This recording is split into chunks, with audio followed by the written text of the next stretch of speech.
Yes, Kenya. Tamu sana, tamu sana, tamu sana, yes. Rigathi Gachagua is a man in serious problems. His security details have seriously been scaled down. And not only security details, but even employees in his office have been sent on a compulsory leave.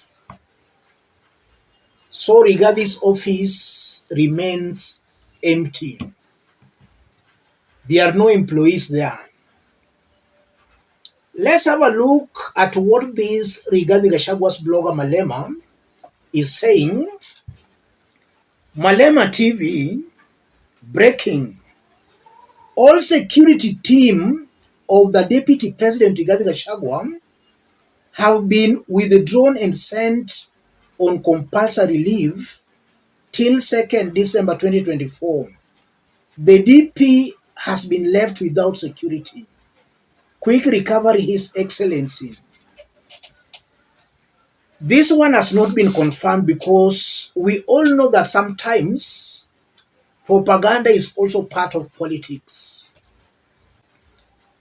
This blogger, being a Rigathi blogger, he might also be exaggerating things, but what has been confirmed is that Rigathi Gachagua's security has seriously been scaled down. Over 108 employees in his office have been sent on a compulsory leave. I want us to dig deep into this story for Kenyans to understand the high-octane politics being played here. If you are watching us but you have not yet subscribed, subscribe, give the video a like. Let's proceed. William Ruto has sanctioned the withdrawal of Rigathi Gachagua's security in a bid to see if Rigathi will quit.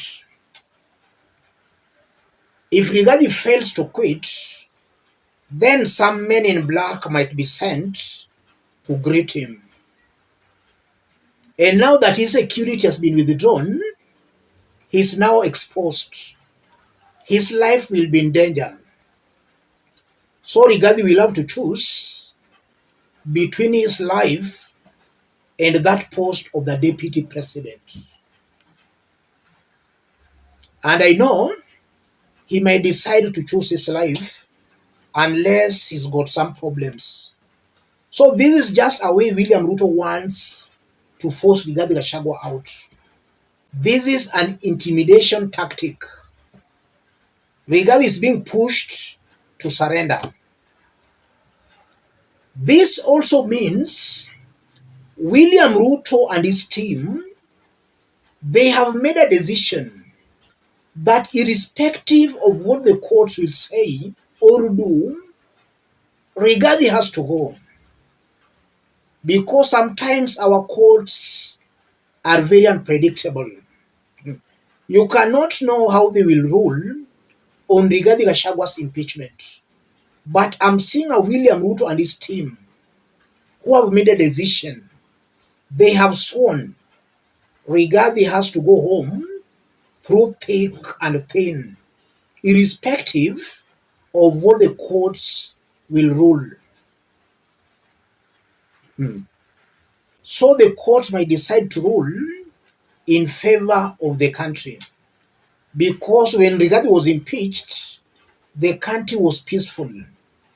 If the courts brings him back, then it's very clear the country might be unstable. The fight between the president and his deputy. So the courts will exercise judicial restraint.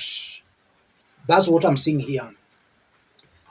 Looking at all this, I believe this is a wonderful opportunity for Rigathi to surrender.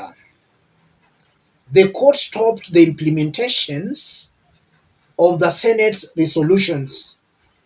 So as per the courts, Rigathi is still the deputy president. He should take this opportunity to surrender. And he can do that by resigning. And if he resigns, then he might not go home as an impeached deputy president. And that can give him a political life in future. But if he still insists that he must remain the deputy president, then you never know how the courts will rule. They can rule against Rigathi Gachagua. And that means Rigathi will go home as an impeached deputy president.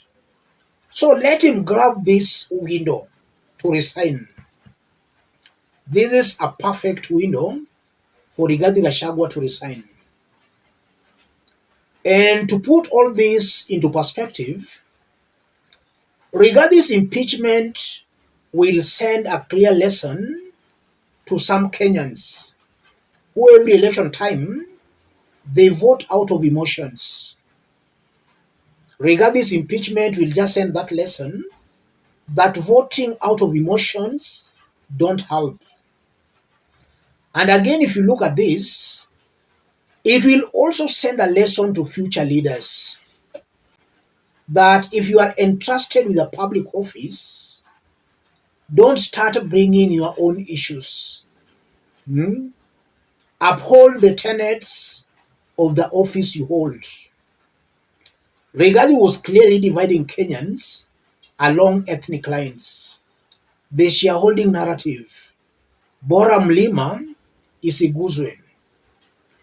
Bora Mlima isiguzwe, Kenyans have not yet understood what Rigathi meant. Rigathi was trying to block other Kenyan communities from joining Ruto's government. Rigathi wanted this government to be Kalenjin Kikuyu affair, so that positions can only be shared between these two communities. Rigathi, having learned that William Ruto wanted other Kenyan tribes to join the government, he now said, Bora Mulime Isiguzwe, in that our posts, the positions being held by people from the mountain, should not be given out. Yes, Ruto, you can give out your positions, but my positions, the ones being held by the mountain, should remain intact. We know that Ruto and Rigathi shared this government almost equally. So Rigathi wanted the mountains to form half of the government. As other Kenyans were joining Ruto's government, the mountains' positions, those positions had to remain intact.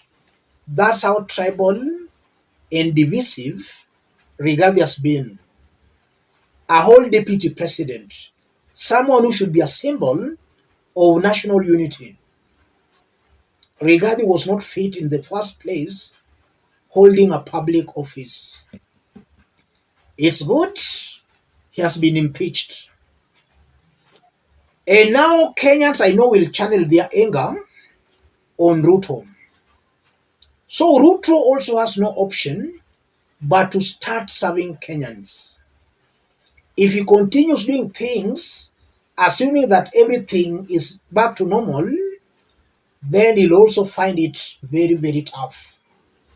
Kenyans want to see service delivery, not constant campaigns the way he has been doing.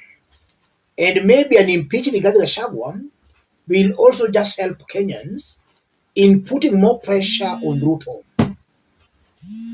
Rigathi's impeachment is a blessing in disguise. That's exactly what's happening here. Let me stop it there. If you're watching us but you have not yet subscribed, subscribe, give the video a like.